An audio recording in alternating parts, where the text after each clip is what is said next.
नमस्ते। आज हम बात करने वाले हैं आइजैक असीमोव की एक बहुत ही कमाल की साइंस फिक्शन कहानी के बारे में।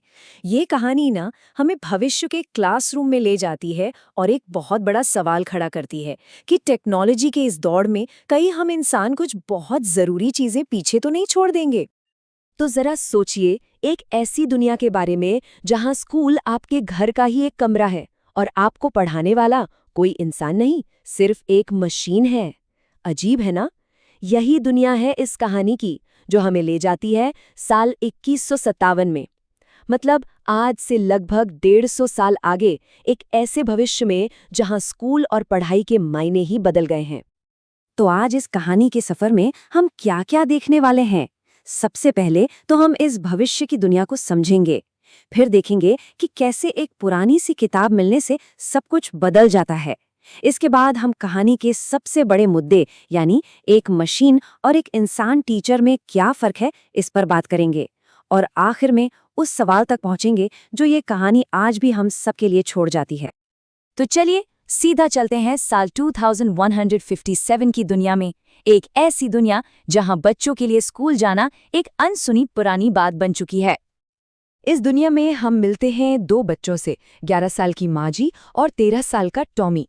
इनकी जिंदगी एक ऐसे भविष्य में बीत रही है जहां सारी पढ़ाई पूरी तरह से ऑटोमेटेड है और सिर्फ घर की 4 दीवारों के अंदर ही सिमट कर रह गई है। तो मार्जी का स्कूल कैसा है?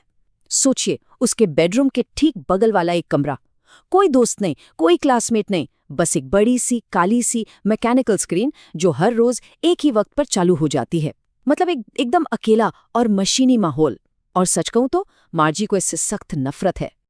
और उसकी ये नफरत ना और भी बढ़ जाती है जब मशीन में एक टेक्निकल गड़बड़ी हो जाती है।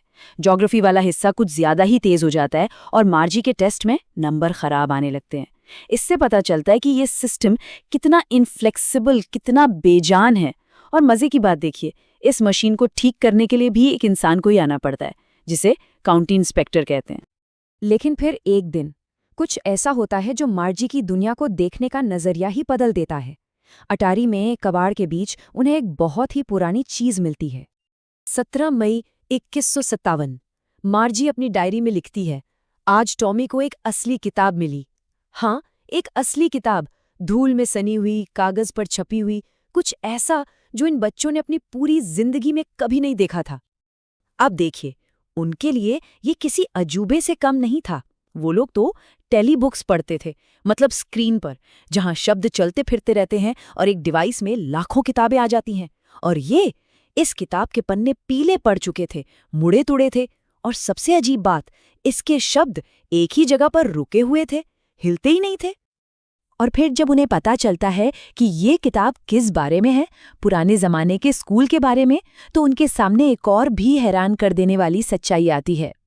किताब में लिखा था कि हाँ, उनका भी एक टीचर होता था, लेकिन वो कोई रेगुलर मतलब मशीनी टीचर नहीं था, वो एक इंसान था। मार्जी के लिए तो ये सोचना भी नामुमकिन था। भला कोई इंसान एक मशीन जितना स्मार्ट कैसे हो सकता है? और यहीं पर कहानी का असली टकराव हमें दिखता है। एक तरफ है मार्जी का स्कूल, अकेला, पर्सनल, मशीनी, और दूसरी तरफ है वो पुराने स्कूल, एक खास बिल्डिंग जहां सारे बच्चे एक साथ आते थे, एक साथ बैठते थे और एक इंसानी टीचर से पढ़ते थे। तो पुराने स्कूलों के बारे में ये सब जानकर ना मार्जी के मन में कुछ बदलने लगता है। और ये बदलाव उसे सबसे ज्यादा तब महसूस होता है जब वो अपनी उस बोरिंग मशीनी क्लास में बैठी होती है। सामने स्क्रीन पर मैकेनिकल टीचर प्रॉपर फ्रैक्शंस को जोड़ने का पाठ पढ़ा रहा है, लेकिन मार्जी का दिमाग वो तो कहीं और ही है। वो उन पुराने दिनों के बारे में सोच रही है जब असल में स्कूल हुआ करते थे। वो सोच रही थी, द फन दे हैड, मतलब वो लोग कितना मजा करते होंगे। और यही वो पल है जब कहानी का title the fun they had Margie की अपनी सोच बन जाता है। उसे पहली बार ये गहरा एहसास होता है कि उसकी अपनी दुनिया में किस चीज की कमी है। तो ये मजा क्या था? मार्जी को समझ आता है कि ये मजा मैथ्स या ज्योग्राफी पढ़ने में नहीं था। मजा तो था जब आस पड़ोस के सारे बच्चे एक साथ स्कूल जाते होंगे, स्कूल के आंगन में हंसते चिल्लाते होंगे, क्लासरूम में एक साथ बैठते होंगे और छुट्टी के बाद साथ साथ घर लौटते होंगे। मजा था एक दूसरे की होमवर्क में मदद करने में। वो मजा था उस दोस्ती में, उस साथ में जो उसकी अकेली दुनिया से पूरी तरह गायब है। मार्जी का यही एहसास इस कहानी का दिल है और यही हमें कहानी की सबसे ज़रूरी संदेश तक लेकर जाता है। देखिए, ये कहानी एक तरह की चेतावनी है।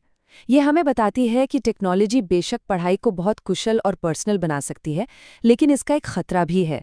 खतरा ये है कि हम सीखने के अनुभव से वो ज़रूरी इंसानी पहलू ही ना निकाल दें, जैसे बातचीत, एक दूसरे का साथ और वो अपनापन जो एक सार्थक सामाजिक अनुभव के लिए ज़रूरी है। और सबसे दिलचस्प बात क्या है, आइजैक एसिमोव ने ये कहानी लिखी थी 1951 में, लेकिन आज जब हम खुद डिजिटल लर्निंग और एआई ट्यूटर्स की दुनिया में जी रहे हैं, उनका सवाल पहले से कहीं ज़्यादा ज़रूरी हो गया है। सवाल ये है कि जैसे जैसे हमारी दुनिया और डिजिटल होती जा रही है, शिक्षा के वो कौन से हिस्से हैं जो हमेशा हमेशा इंसानी ही रहने चाहिए।